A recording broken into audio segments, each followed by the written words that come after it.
Hello Reds, welcome along to All for United.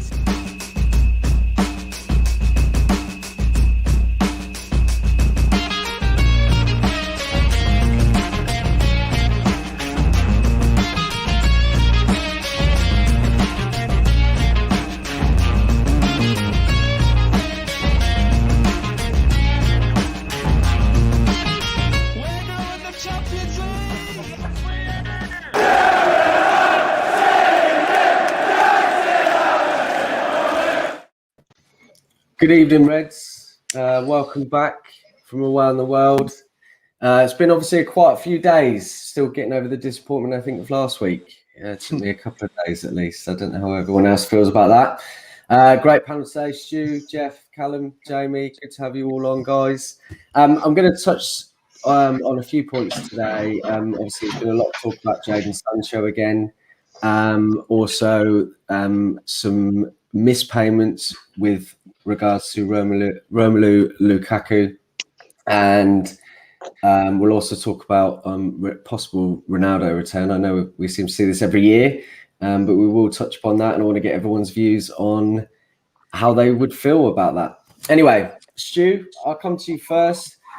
Jadon Sancho, obviously, we know what happened last summer. It seems to take this story of my mate has told me this. Oh, he's looking for houses, this, and this. And, obviously last summer nothing happened with it at all. What are your thoughts on Jadon? Are you a fan of his? Do you think it's the answer to a right wing position? Well, I think it's. I think you've got to take it with a bit of a pinch of salt in a minute till it happens, because if you kind of believe everything in the press, believe everything what we heard last year, 90% of the contract was done, i.e. personal terms are agreed. So a contract would have been written up, sent to his agents for signing. So a little bit like the Wilder Fury fight, number 3, it should be a relatively easy deal if it is in the offing. And the clubs are talking.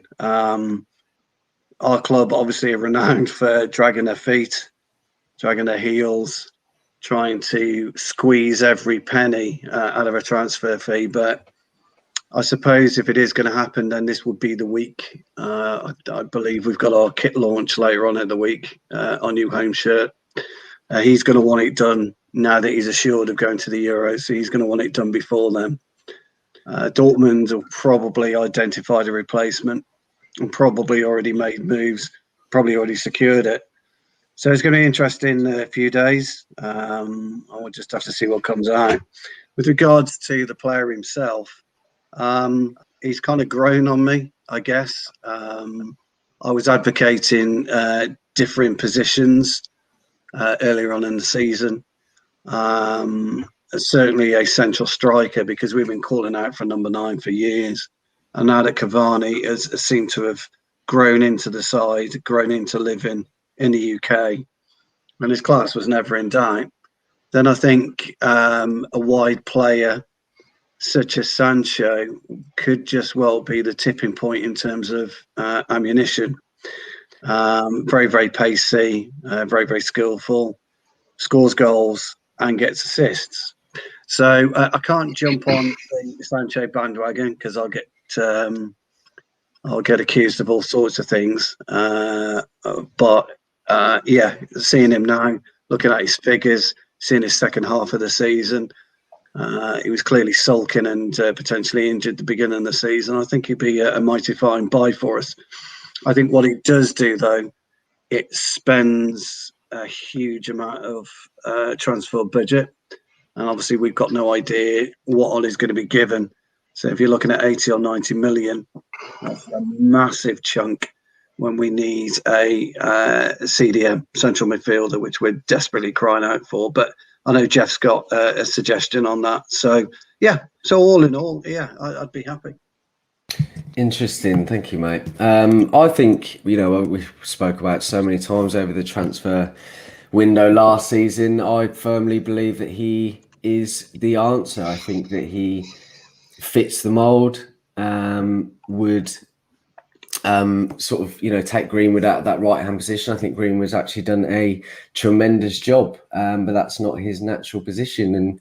And I think little things like Aaron Wan-Bissaka, I've said this many times, I think you'll see a huge improvement with him, especially going forward. Gary Neville, for example, was a great right-back defensively, wasn't actually...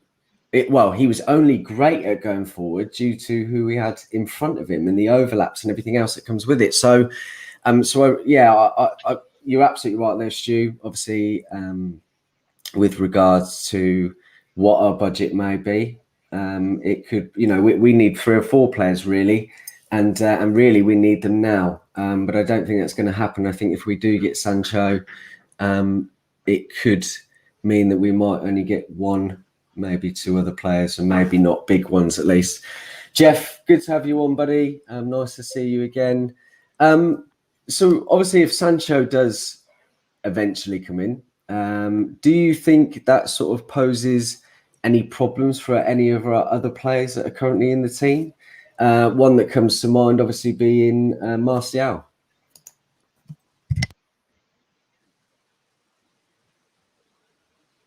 Oh, where's he gone? You're on mute, mate. Sorry, yeah. So we need the depth anyway, in the front 3. And Martial's good on the left side anyway. The issue there would be, would he be okay with that? With Cavani coming in, and he doesn't really respond well to competition, right? So in terms of maybe motivation or whatnot, that might be an issue. But if he can get himself together and just make himself push harder, just because his position is threatened, so it may be better. But historically speaking, it might be a problem with a pouty Martial when Sancho does come in. Because in fairness to Rashford, he can play on the right. I mean, he doesn't like it, but he can be effective down there. And then Daniel James, who can embrace the super sub role, if Oli does make those subs right. So with Martial, it's all about getting that motivation, trying to fight for his place, and just trying to be that number 9 that we need, because he might be a different type of number 9 to Cavani, and he's really a different type of number 9. He can be a false 9 or like a support striker, but he has to adjust his game, or else we might be seeing like maybe this last season, because knowing management, we'd want to cash in and not just let anyone go on a free transfer. But on the other side, in terms of free transfers, I do hope to avoid the transfer drama with the Raiola players. I hope they call his bluff and just do what AC Milan did to Donnarumma. So just call his bluff and let Pogba walk, and try to renegotiate the contract. But that's another story altogether. So yeah. Thank you, Jeff. Don't disagree with any of your points. Actually, it's going to be a frustrating summer, and I really hope. I think Stu mentioned earlier, and someone in the comments mentioned that obviously with the new kit launch, also with the Euros on, they want to get things done quicker, and they need to. Obviously, we don't want to be sort of pussyfooting around, and we need to get it finished. So I really hope it happens. Jamie, great to have you back on, mate. Good to see your beautiful face. Do you agree with what the other two have said? Do you think that there should be other priorities within the team that need to be looked at first? Obviously, we mentioned that we don't know what our budget is. It could be any figure, and if it is a low amount, which it probably will be, or at least the net spend will be again, it takes a huge chunk out. So do you think that Sancho should be our top priority, or do you think another position? No, I think Sancho should be the priority. It's no secret that obviously we've been after him. It's nothing that anyone's surprised at. I think, like you say, I've said for a while now, I think that the net spend will be ridiculously low. If we thought that Ed Woodward was bad beforehand, what do we think is going to be as the outgoing executive vice chairman. So for me, I think, because obviously Greenwood seems to have helped us expand our patterns of play out onto that right hand side a little bit better, but I still think his best position is as a centre forward. So signing Sancho and then having Greenwood play centre forward, obviously with Cavani as well as an option, it sets our front line up for 10 years with Rashford on the left, Sancho on the right, and Greenwood in the middle. It makes us a threat. It becomes a really it is a threatening front line. But then at the same time, it's all well and good us having all that firepower up top. But if we don't shore up the midfield, by buying an actual holding midfielder, so we never have to watch McFred stink up a game again, and buying a proper partner for Maguire as well. So, like you say, I think the interesting thing is going to be the budget. I don't see us spending more than 140 million altogether, including, but obviously that'll come from player sales as well. But for me, just get the Sancho deal done. I always say this about before the transfer window. I try not to get excited, but I know full well that as soon as the transfer window starts, any sort of rumor that I see, I'll be all over it, because that's what we do. But Sancho's numbers are ridiculous. Do you know what I mean? Like, they are ridiculous, and he's only going to get better. And for me, we have two options. We either buy him or we watch him go to someone like Chelsea or to Liverpool and strengthen them. So it's a win-win situation if we bag him. But again, it's so important that we get someone that can play as a six and a centre half. Yeah, I think those two are just as important, really. And as you mentioned, we just have no idea. I mean, we can all make guesses, but we have no idea what's going to be spent. We need to offload some players as well. I think obviously there's going to be opportunity for that. Perhaps David De Gea, Andres Pereira. Obviously, I don't think he's going to have any spot in the team. So if we can... there's about 8 of them, I think, and I can't think of all of them off the top of my head now. It's been a long day, long weekend. But yeah, I mean, if we can accrue some sort of money from those sales, if that's possible. But then again, we've struggled selling players in the last couple of seasons, so it doesn't really bode well, does it? And it will be in for an interesting summer. Just picking up on what you said as well, Jamie, with regards to getting swept up in the window. I think as a United fan, I've done this for many, many years. And I have, like you, said, I'm not getting involved this year. And then every summer I do. There's always disappointment. And sometimes there's a little bit of excitement. So we'll just have to wait and see. Callum, good to have you on again, mate. Nice to see you. I hope you had a good bank holiday. I hope everyone in the comments did as well. For those of you in the UK, obviously. Do you echo what everyone else says, Callum? Yeah, I mean, look, the problem with the Man United's transfer system as it is last summer, Chelsea sort of just went and blew the bank and bought however 5, 6, 7 players and completely improved squad depth and first team. Now, there's absolutely no way that you're telling me that Man United can't do something similar. But obviously, of course, we won't do because of who's in charge and who owns us. Ultimately, last summer, if we'd have done that, I think we'd have seen a much better season. I think if Chelsea were to have had a better manager from the start of the season, I think they'd have probably challenged. And there's no way that Man United shouldn't be doing something like that. But the problem is, we sit here and talk about 2, 3 signings. Man United should be looking at signing 5 or 6 players, really. And the problem is that we won't do that because, like I say, the Glazers are in charge and they won't open the book. I mean, there's been a pattern over the last few years of the seasons we've qualified for the Champions League. Our net spend has been so much lower than the seasons that we haven't. It suggests to me that the Glazers just seem to want to get back into that competition just so that they can, so they can get as much money in as they possibly can do. The problem with that is obviously we've not had the right football men in charge. So then when you look at player sales, players have been leaving for dirt cheap when we should have been getting a lot more for them. You look at Chelsea and Liverpool, the amount of money they've accrued over player sales over the last few years, they've smashed it, for want of a better phrase. They've made so much money off player sales, off bang average players. I mean, Liverpool comes to mind with the likes of I think it was Solanke, Jordan Ibe or eBay, however you say it. Yeah. They've sold these players to teams like Bournemouth and accrued so much money from them, whereas we seem to struggle to get 5-6 million for players where we should be getting more.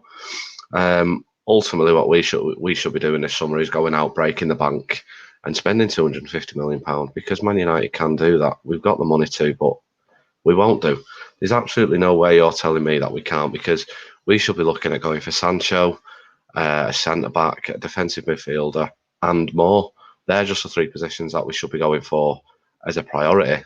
And I'd arguably suggest Sancho should have been signed last summer, but he wasn't. Hopefully we'll get him this summer, because again, the right wing hasn't been rectified, and it hasn't been for years and years now. And having that will share a load of creative output from the team, and hopefully help us push on to get closer to City next season. And we need to get this summer right, because at the end of the day, it's not just going to be us that are looking for players. Chelsea will improve again. There's talk of them improving their playing squad again. Liverpool will improve. There's no doubt City will improve. Obviously, they lost the Champions League final, and that seems to be their main aim.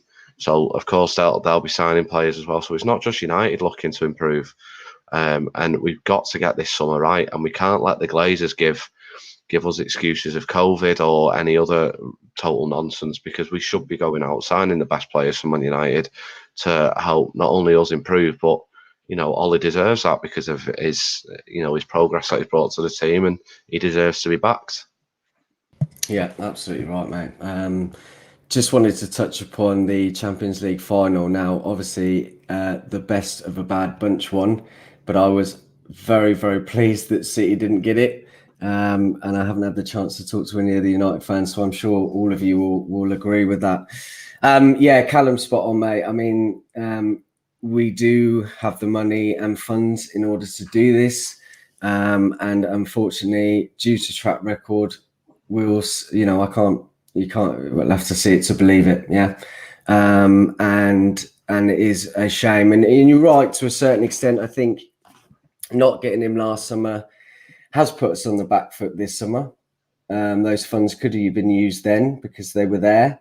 But in a way, I look back at it and think that United probably did the right thing in a way, because they've now the money for Sancho to come to United isn't going to be as high. If we get him. If we get him, of course. I think there is interest from Chelsea, I've seen, and Liverpool as well, crept up today. But his heart is set on United, from what we understand. But, too many times as well in the last few years, we have been very vocal about what we need. United are always in the limelight about transfers, and we've had our pants pulled down. And I think actually, in the grand scheme, if you can take any sort of silver lining, it was probably a good thing that we didn't sign him for 120 million or close to that mark. The thing is with that, though, it shouldn't have been 120 million. It was only 120 million because Dortmund, we tried to call Dortmund's bluff. They told us a deadline, and we said, they'll give in, they'll cave. When we let it get past that deadline, and then Dortmund went, no, it's 120 million, we told you this. Which then ended up a long drawn out saga, which then meant we didn't get a first choice target. If they'd have just, instead of just trying to save 2, 3, 4 million quid, why didn't they just go out in July and sign him for 90 million or 100 million instead of waiting and trying to call Dortmund's bluff to try and get him for 70 million? It's just excuses to save money. It wouldn't have been 120 million if we did the due diligence and got him early in the summer. The only reason why he costs that much is because Dortmund settles that deadline and we chose to call their bluff, and we ended up going over the deadline, meaning Dortmund just said, no, we're not selling it to you unless you give us what we want. If we'd have done, if our football people would have done their job properly, he'd have been signing the first week of July. We're already seeing Liverpool signing a centre-back from Leipzig. Why haven't United even... We're doing the right thing in terms of getting Tom Heaton, but what's going on elsewhere?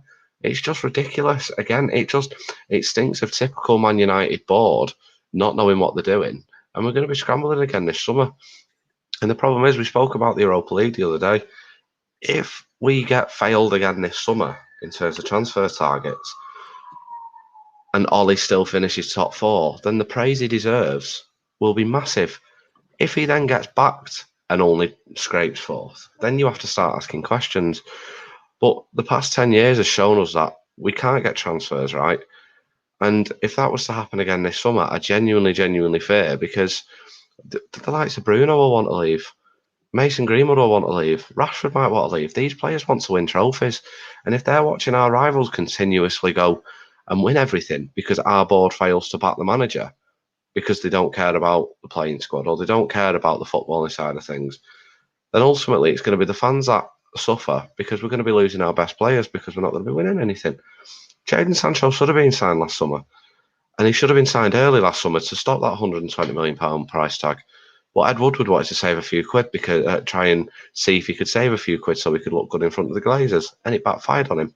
Instead of constantly trying to say, like, for a big business and a big football club like Manchester United, why are we trying to save 2, 3, 4, 5, even 10 million quid for?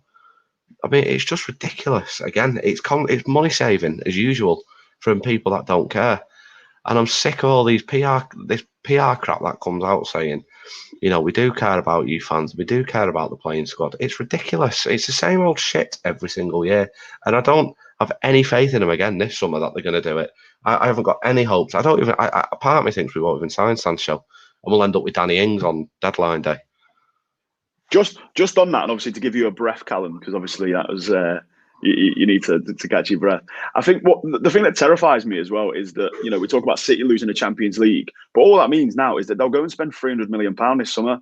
They'll go and sign Erling Haaland. They'll go and sign. It wouldn't surprise me if they sign Ndidi, because for some reason Pep not playing a 6 in a Champions League final does it mean that he doesn't trust the players he's got, or he wants some new blood coming in. But they'll go out and they'll just strengthen what is already the most ridiculously in-depth squad in the world, and will get left behind. And again, you know, and I think you hit the nail on the head when you talk about like Liverpool signing Konate this early on. Like, other clubs always seem to get their business done rapid, and like we just seem to get left behind, paying them inflated prices. And then we wonder why people then get stressed out when, you know, we didn't do as well this. I mean, obviously, I think we did well in the grand scheme of things, finishing second with that squad. But I think, you know, you're not going to get a true reflection of what Ollie's abilities are until he's back to his first team recruitment. You look at the fact that he came out and he said he wanted Sancho, Bellingham, and Haaland 2 years ago. You know, there was all the rumours floating around then about that. And look at, you know, Haaland and Bellingham. A proper prospect. I mean, about Haaland's already up there with one of the best 9s in the world already, but Bellingham looks like an absolute baller. He really does. Obviously, and look at Sancho, and so I think Carl's smashed it there. But I do worry that Chelsea now have the allure of the fact that they're the, you know, even though they had a shit. Let's not be, you know, let's not be around the bush. They had a shit season realistically, and it's been papered over by the fact that they won the Champions League. But there's that allure again now. It's just that, oh, you know, come and play for the champions of Europe. City are City, so they you know, they're an attractive prospect. And as you know, as while Pep keeps getting his unlimited war chest to do whatever he wants, of course he's going to stay there. So again, we are stuck in that position now where we have to make a big statement this summer, show that we can still pull up our socks and play with the big boys, and we still can attract players. Or, you know, what's the fucking point? Like Callum said, we'll get Danny Ings in, we'll bring Tom Eaton back. You know, we'll treat Diogo Dalot returning from loan as a new signing or whatever, and you know, and we'll finish. And it wouldn't surprise me if we finish outside the top 4 next season, and Ollie gets sacked, and we end up with I don't know who's available. Conte comes in. Yeah, but then you've got fickle fans who just say it's all Ollie's fault when it clearly isn't. It goes above him, and it'll be the same stupid fans on Twitter who call for Ollie's head, because they'll sack him and say, "Oh, well, he was bats," and it's just. It'll be the same old culprits all the time on Twitter. Certain ones from certain other, you know, channels and viewpoints and things. But it'll be the same people that say it because they just don't see the bigger picture and they just want to try and be edgy and cool and get likes on Twitter and things. But it's just the same old shit every year, and I'm sick to death of it. And it'll be Ollie that gets the blame because people can't see the big picture. Yeah, he will. You know, we've spoken about this in the last couple of months or so, that he does need to be backed. And after the last few weeks with the Europa ESL, I really hope it has been a rocket up their arse, and they do put the money where their mouth is, and they do something. And that's the only thing that it could be a positive. But you're right, it is the same people. I don't want to give them any airtime at all, but just you can't fuel their ammunition. Essentially, we know. Looking at the bigger picture, we know it's not Ollie's fault, and hopefully he doesn't get thrown under the bus. So I'm just going to do a quick fire round. Out of 10, Jadon Sancho to United. Stu? 7, I'd say. That's simple. Jamie? What, in terms of like likeliness of it happening? Yeah, likelihood of him getting there. Out of 10. 7.5 with the fucking dickheads we have in charge being the only doubt. But I think he wants to move. Ollie wants him. So hopefully it will happen. Callum? 5, probably. I thought yours was lower. No point getting me out of my hopes up anymore. So it's enough of it. Can't be asked. Jeff? Oh, there he is. I'd be on the positive side and go for an 8, just because we skipped the whole year and there's the fans forum coming up this weekend. So I'll wait for that weekend, and I think they're rushing that just to make it to that forum and just Joel Glazer having that more positive vibe for the fans. So that fans forum can do one and all. Isn't that this Friday? Yeah, he's had to have his Joel Glazer. He's had to have all his questions sent to him and approved already, so he knows what to say. If he was that bloody bothered, he'd let fans just openly ask him questions instead of him having to have his PR team read them and approve them for him to answer. It's completely stupid. If he really cared, he'd just actually speak to the fans head on. I think this is the first time he's ever spoke to us anyway in 16 years, so it's typical of him. I can't be bothered. It won't do any good, I don't think, to be honest. No, it's going to be very scripted, isn't it? And yeah, it'll just be scripted crap. It'll do nothing until they actually start showing us some action and maybe sign some players, invest in Old Trafford, because Old Trafford is falling to bits. Drove past it before. It's just rusted to death. That the infrastructure's it's like turning brown. That door that got kicked in by the fans at that protest, it's still not even being fixed. Just boarded up, isn't it? Board up. It's total shite. Well, I think that was part of the reason why Casey Stoney is leaving. She was. There were apparently she was quoted, or at least murmurs that the training ground wasn't good enough. Bits and pieces she wasn't happy with. And you know what? You need people to come out and say those things because no one wants to be tarnished with the bad brush, and more and more people need to come out and say that. Look, just my last thoughts on Sancho. I really feel that he is should be the number one target for a right wing anyway, and I do think he'd fit the mold. I think he's got obviously good friendships with Rashford, Lingard. Obviously, might not be there at the end of the season. I think he would be. He would fit that style of play, being an inside forward. He'd bring a lot more creativity. I think in the last 3 years, he's contributed to over 90 goals and assists, which is quite phenomenal. He's only 21. I think his numbers are higher than Ronaldo and Messi before 20, I think, or 21. So I don't know. It's a comparison. I appreciate that, but it bodes well. So I really hope he does, and does come. And I think we need to get it finished as soon as feasibly possible. Something that came out today, Romelu Lukaku.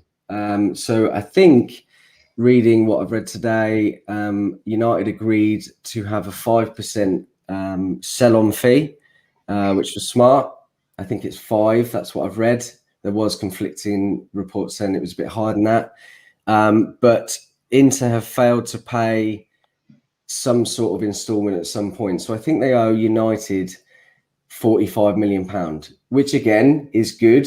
The fans will be aware of that. And hopefully that's then added to our very small war chest. So, Mike, what would you... I spoke to Jeff about this earlier today, and he's very high on Lukaku, or he likes him at least. And for me, I think there was a reason why Ollie would have got rid of him. I don't think he's really that type of player for the system. And I think that his obviously first touch was a little bit disappointing at the time. Would you all agree with that? Would you have him back?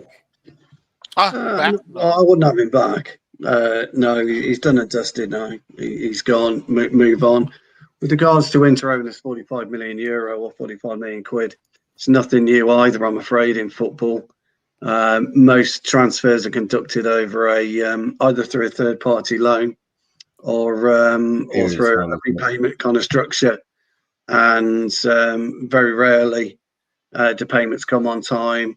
And so I know there's a lot in the press about if we don't get the 45 million quid, we should have a player in exchange. I don't know. I think there's probably a little bit more to it than that. Inter Milan are run by a multi-billionaire anyway. They're one of the richest, if not the richest club in Italy. So I think Juventus might be a bit richer anyway. Agnelli, I think he's got a few more quid than the Chinese guy in Inter. But either way, I can't. It's not really a story. I don't really think, as I say, it happens all the time. But Jeff did make an interesting point about Brozovic. He's obviously a CDM I would have.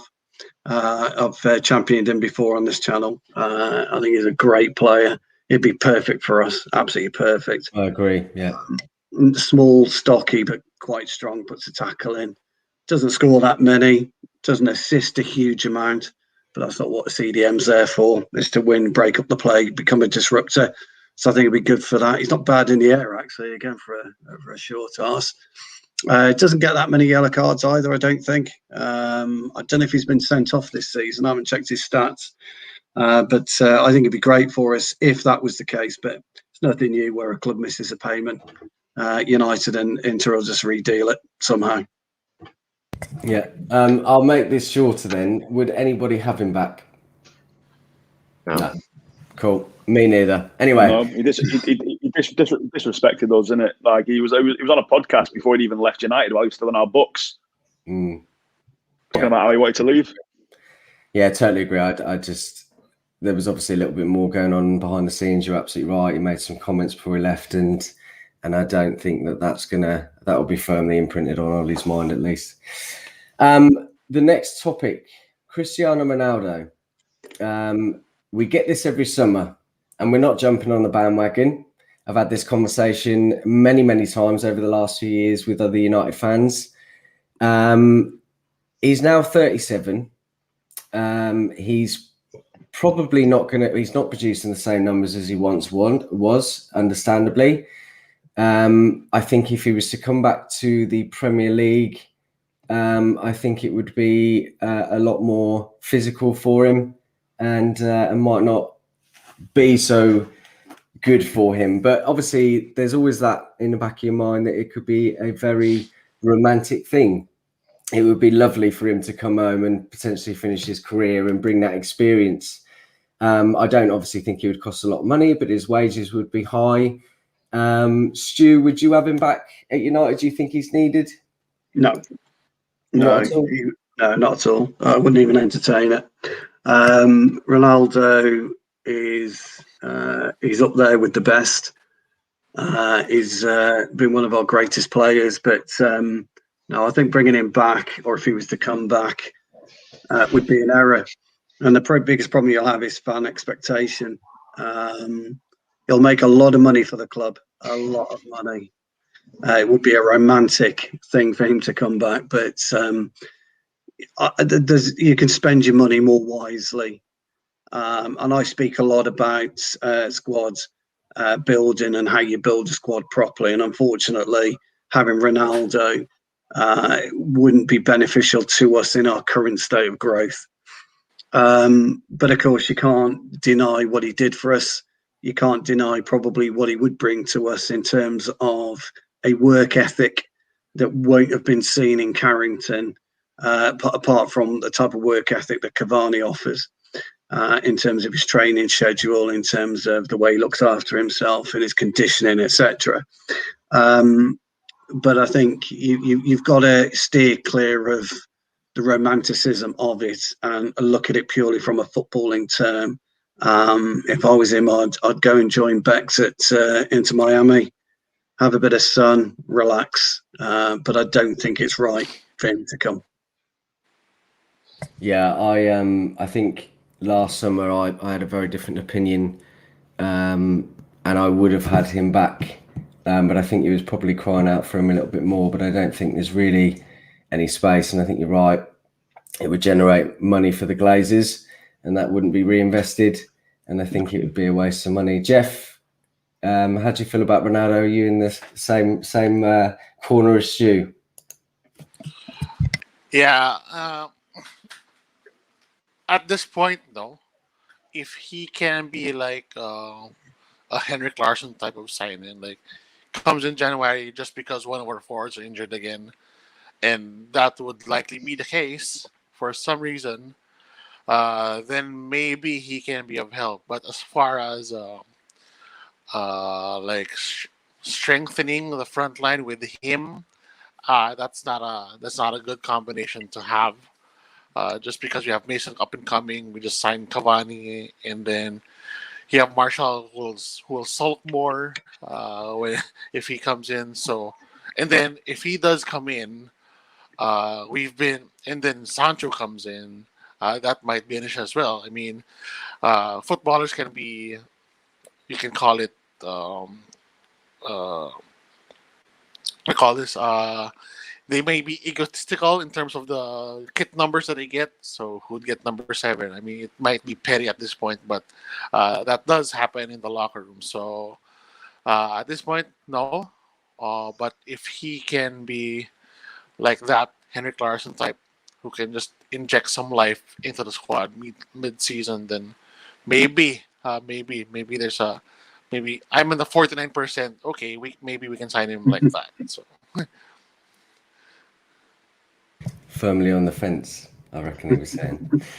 I think I know what everyone obviously is going to say about this, but Jamie, you feel the same, or would you have him back? The kid inside me wants him back. I don't think any United fan wouldn't want Ronaldo, as in like 2008 Ronaldo, back at Old Trafford, and it would be like, say, it's nice poetry in it. But yeah, I think it disrupts some of the harmony in the squad that we seem to have building. Would his ego be able to be controlled by Ollie, who's still relatively fresh in his managerial career, doesn't have that pedigree yet in terms of silverware? And would Ronaldo become a bit too big for his boots? And again, it's one of those things, isn't it? Like Drogba, when he went back to Chelsea, despite the fact that his final kick of a ball for Chelsea won them the Champions League, it just sort of tarnished that little ending for him. And I wouldn't want to see that with Ronaldo. We all have memories of it. It's like, if you go back to somewhere where you used to go as a kid and you have these fantastic memories, and you go back and you realize it's a shithole, sort of ruins that illusion for you. If Ronaldo came back and had a stinker of a season, would we get pissed off of him? We've seen how fickle our fan base can be. So as much as I'd like him, I think he'd do wonders for the youth development that we have. Like, having someone like that around is incredible. I think it'd be too much of a risk in terms of the wage structure. And we'd just, I think it puts a bit too much pressure on. So unless he was willing to come and take a huge pay cut and, work in the canteen part-time as well to sort of pay off some of the transfer fee, I'd say no for now. Yeah, fair enough. Callum, I guess you're in the same corner. Yeah, look, there's no doubt about it. He would bring something to United, and if he was to come without sort of affecting the rest of the transfer budget and affecting who else we'd sign, then of course I think everyone would love to see Ronaldo back. We'll say it here, but if it was to happen, we'd all be very happy. It'd be that nostalgic thing. Look, I love Ronaldo, but I think it's probably best to leave the memories where they are. I think his wages have probably been massive. Other than that, I just think maybe it's just best to leave the memories where they are. I think there's probably bigger positions that we should be prioritising other than Ronaldo.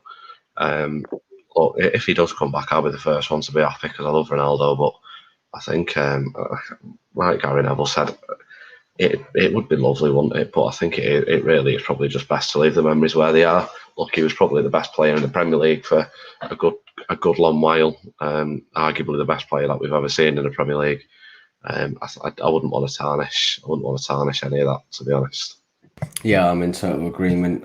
I think maybe a few years ago, perhaps, as I said, I think it was probably a little bit more needed at that stage. But you're right, Jamie, you said it in particular. Our fans are very fickle. And like anybody that comes to the club, we have this expectation. And if he was to not be what everyone was expecting, then that would probably be damaging him. And we don't want that. A bit like Frank Lampard and taking Chelsea's job too early.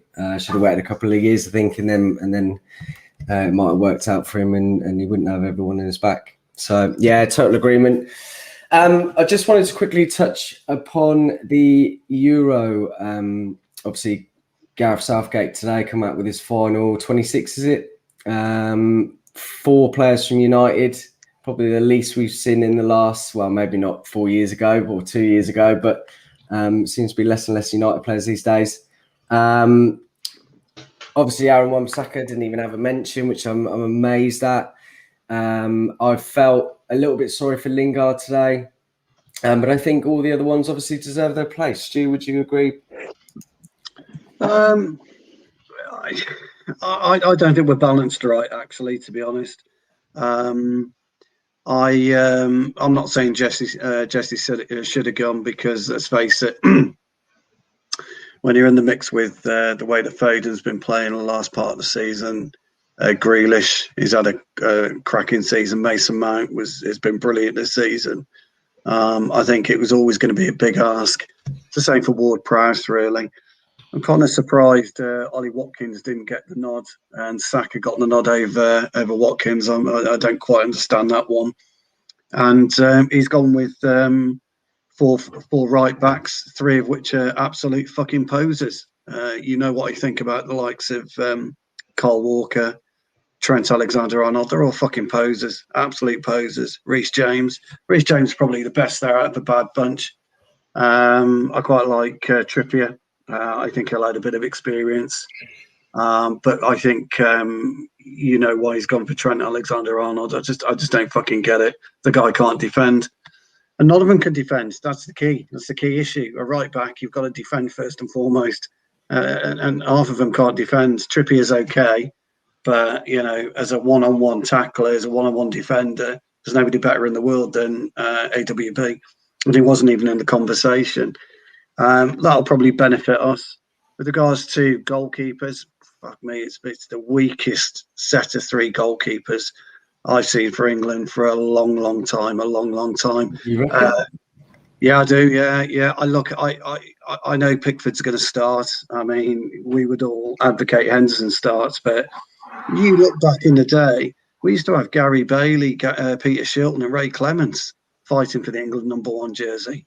You know, at the top of their game, they were some of the best keepers in the world.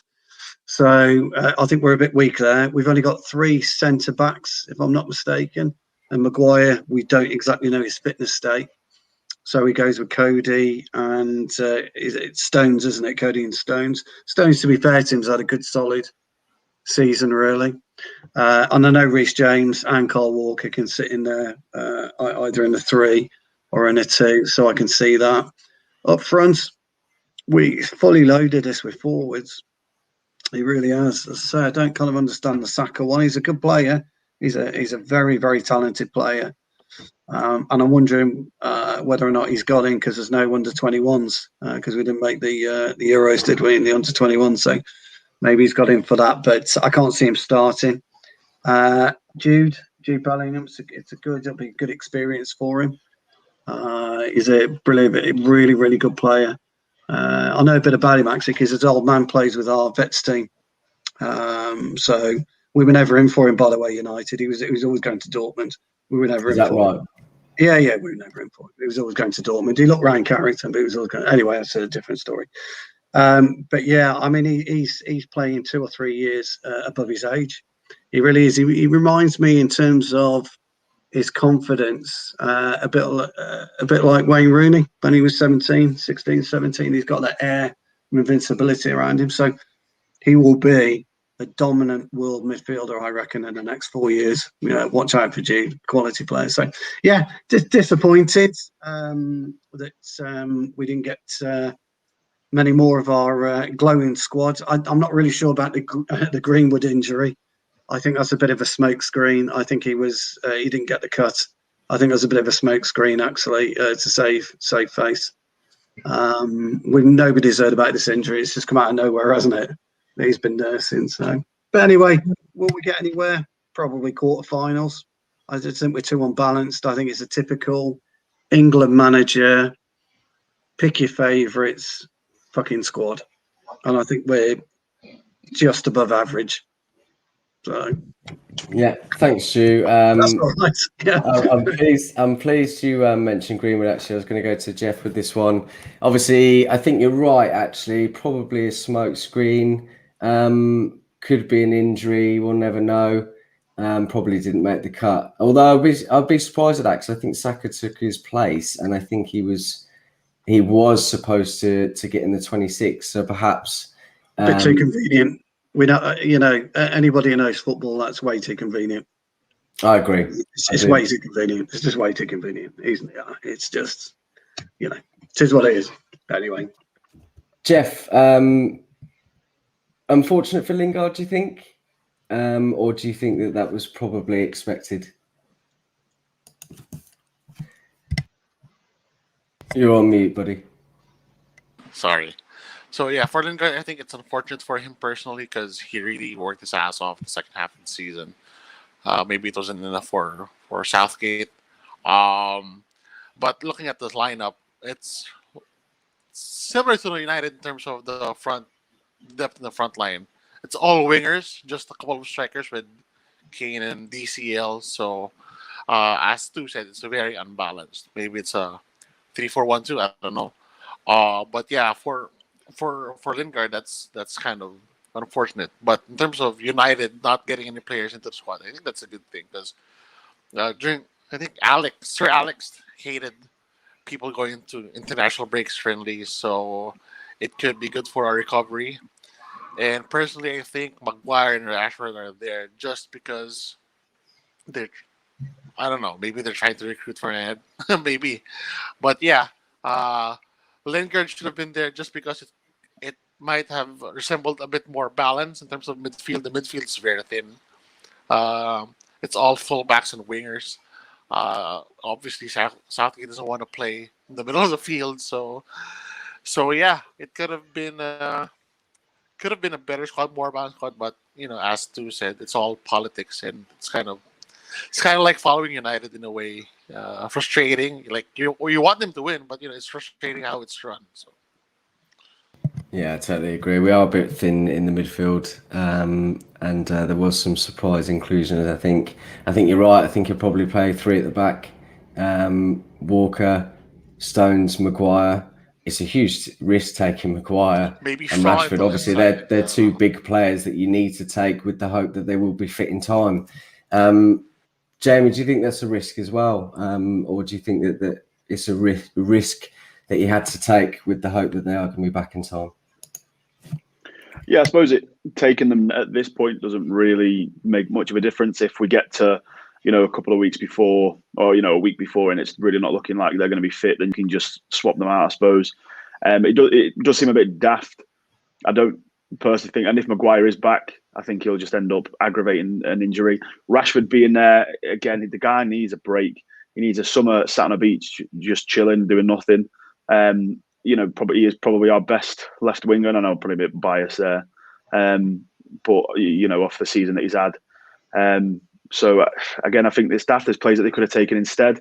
I think that Ezri Konsa has been overlooked there. Tomori seems to have had a decent season as well. I just don't understand why we've picked some of the players that we have. Well, Southgate's picked some of the players we have, but we'll wait and see. But the last thing I want is for Maguire and Rashford, because they love playing football. Do you know what I mean? So if they get cleared to play, even though there's a slight risk, they'll take that risk, won't they? But the last thing we need is for us to kick off the season with, and we've seen how important Maguire is to us, with Maguire picking up another injury at the Euros, or it not healing in time, or him aggravating anything that's going on in the background and him being out longer than he needs to be. Just on the Lingard thing, I was absolutely gutted for him because realistically, I probably represented his last opportunity represent England. What is he? He's 28 now. So you think by the time the World Cup rolls around, are we He's really still going to be young, holding though. up a 30? He's still a young. He's still a young right, prospect. Yeah, he is. He's young at heart. But, are we going to be taking a 31, 32-year-old Jesse Lingard to the World Cup? Probably not, but we'll see. But yeah, as long as the priority is on the players' well-being and welfare and sort of long-term durability, I don't think it's an issue. And we'll just have to take it as we come. But if we go into the start of the season with Eric Bailly and Lindelof playing at centre half together, I think we're in for another bad start. Yeah, I don't disagree with you. That will make us on the edge of our seats, wouldn't it? Really, it will be squeaky bum time for sure. Callum, one last question, mate, before I wrap up. Rashford, obviously, Jamie hit on that a bit there. Obviously, it's difficult, when you're a young man. He would give his absolute heart for club and country. It would be very difficult for him to, and he said this in interviews, he wants to be involved in absolutely everything. But do you, I kind of was expecting him to maybe pull out, just because he's been nursing injuries all season. We haven't seen his best, and he's still come up with incredible numbers. Are you surprised that he hasn't stepped out, or do you think that obviously they'll take the risk and want to keep him in there? No, I think I'm not surprised he's not pulled out. I think he wants to play for England. I never thought it was probably in his head to ever pull out of the England squad, to be honest. I know Greenwood's been injured and was nursing an injury. I think that's probably why he was actually brought off in the final the other week, last week, sorry. So I'm not surprised by the Greenwood one. I think knowing that he was injured and he's withdrew, that's probably good news for us. The thing I don't understand is why we're taking 4 right-backs. We don't fucking need 4 right-backs. Why Lingard, who has worked his absolute balls off in the second half of this season to get back into the England squad, and is not being taken. And what baffles me even more is he's not being taken, yet Southgate's starting him in a warm-up friendly for a tournament that he's not even going to tomorrow or whenever the game is. It's just, it beggars belief. I don't understand. You've also got the squad up here. So you've got Jordan Henderson, Calvin Phillips and Declan Rice in midfield. Now, knowing Southgate, he's probably going to play 2 of them at the same time. With the creative output that this team has with the likes of Foden and Grealish and Rashford, how he'll play that, I have no idea. And it's really going to hinder England because the creative talent that this team has, there is no doubt in my mind that we should be winning the tournament. And unfortunately, I think the defensive-minded manager that we probably do have is going to hinder us quite a lot. I'm sorry, Kyle Walker, Kieran Trippier, Trent Alexander-Arnold and Reece James. Now, I get why he's probably took Alexander-Arnold. He has got a good whip on him. Out of those 4, though, who would you drop? Maybe Kyle Walker, maybe. I just don't see the need for 4 right backs. I really don't. When you've got the likes of Ward, Prowse and Lingard that have had to drop out, more creativity in the team, and it just gives us so much more. There's going to be games, especially coming against the top countries when we play them. Hopefully, if we play them, where we're going to need game changers coming off the bench, and I don't see how having 3 defensive midfielders in the squad when you've had to let go of Ward, Prowse and Lingard. I don't see the need for 4 right backs in the squad. They all do a very similar job, and they're just not gonna. It's just not needed, especially when we've only got. Am I correct in thinking only Chilwell and Shaw are our 2 left backs? That's right. Yeah, we've got 4 centre backs. We've got the same amount of centre backs than we do right backs. Now, my only thinking there is he going to do what he did at the World Cup and play 3 at the back with Kyle Walker sitting in the 3 along with Stones and Maguire? I think he will. I think that's probably what he's going to go with, which if that's the case, you're probably going to see 2 defensive midfielders again. Declan Rice and Jordan Henderson. Jordan Henderson, I think, is probably one of the most overrated players I've seen. Yeah. I really, we saw in that when we played Croatia in the World Cup a couple of years ago. He made absolutely no impact on that game whatsoever, constantly giving the ball away. And he just seems to be one of Southgate's beloved players, and I sometimes wonder how he gets into the squad. Sorry, I'm pronouncing this wrong, but Saka from Arsenal, I think it's probably a tournament too early for him, to be completely honest. How he's got in over Lingard, which is crazy to think 6 months ago we wouldn't have even known Lingard would have been anywhere near the setup. But how good he's been for West Ham in comparison to Saka at Arsenal, I think I'm not saying that Saka's been bad, but I do think it might have just been a tournament too early for him. I think Stu's got it spot on. It's really, really imbalanced. And I really think the defence might let us down. With the attacking talent we have in that team, we should be scoring goals for fun. But with Southgate's tactics and the team that he'll probably use and play, I think it might stop that. Unfortunately, I just don't get the love in with Jordan Henderson, and unfortunately, I think it will genuinely come down to hinder us. We'll just have to wait and see. Yeah, I totally agree. I think, it is a very, very exciting team. And I think with potentially a better manager that has that international exposure, we would probably be very much firmly favourites. And some of the inclusions, a lot of right backs, not many midfield. Henderson's been nursing injuries all season. Since February. Henderson hasn't played since February. Yeah, exactly. Exactly. The way I look at that squad, that team there should be built around Jack Grealish, Phil Foden, Jadon Sancho, and Harry Kane. Those four players could win us something on their own. So that squad needs to be built around them. But the thing is, you could also look at Mason Mount. He's been outstanding this year. We all made the joke earlier on in the season that he was one of Southgate's favourites. I tell you what, the guy made us all eat our words because he's been phenomenal for Chelsea. I'd start Mason Mount. I would. But the thing is, then who do you drop then? Because you've then you've got Grealish and Foden as well. So it's. Hopefully it'll be a bit of a mix and match throughout the tournament, given how far we get. But I genuinely think what he might do maybe is he probably might play either Sterling or Sancho maybe on the right with Harry Kane, and you might see either Foden and Grealish on the left with Mount in midfield in that number 10.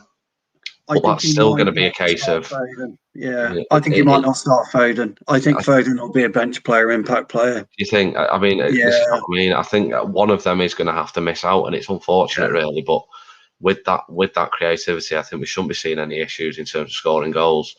I think that I slightly disagree, Stu. I think it'll be Foden that'll start, and Grealish will be the impact player on the left. Do you think? I think so. Possibly. Grealish has been out, hasn't he, last 6 weeks? Yeah, exactly. So there is that. Yeah. And don't forget, we've slagged off Sterling a little bit, but he has got talent there. And we've also got Rashford. So this is what I mean. Like there's all those names. You name 3 of them, you've still got 4 to bring on who could just completely change the game. So the attack, the forward line there, it's so exciting. So many teams in Europe would die for that kind of attacking lineup. So I just hope he gets it right. I just wish he'd probably dropped. I wish he'd dropped one right back. Couldn't tell you who. I wish he'd probably dropped one right back and brought in Lingard or Ward-Prowse. I just think it'd have helped in the midfield a little bit better. But I think we're really going to see. It starts, I think, 2 days before my birthday. So I think England play on the 13th, and I'm 25. I'm 25 on the 14th, so we're going to have a look what games are on that day and probably end up in the pub. But we'll see. It's a month full of good birthdays, isn't it? Mine is on Saturday. So there you go. Happy birthday for the 14th. If I don't speak to you then, mate. All good points. We'll have to see. Only time will tell.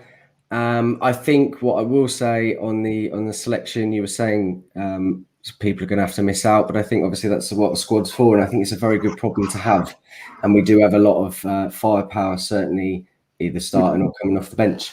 Right, thanks everyone for joining tonight. Thanks for all the comments. There was a lot of back and forth with certain people in the comments. Obviously, we are all friends, and we want to see some nice positivity in there. So please come back with a good night's sleep next time. Listen, Thanks very much, guys. Thanks to you all for coming on, and we'll see you next time.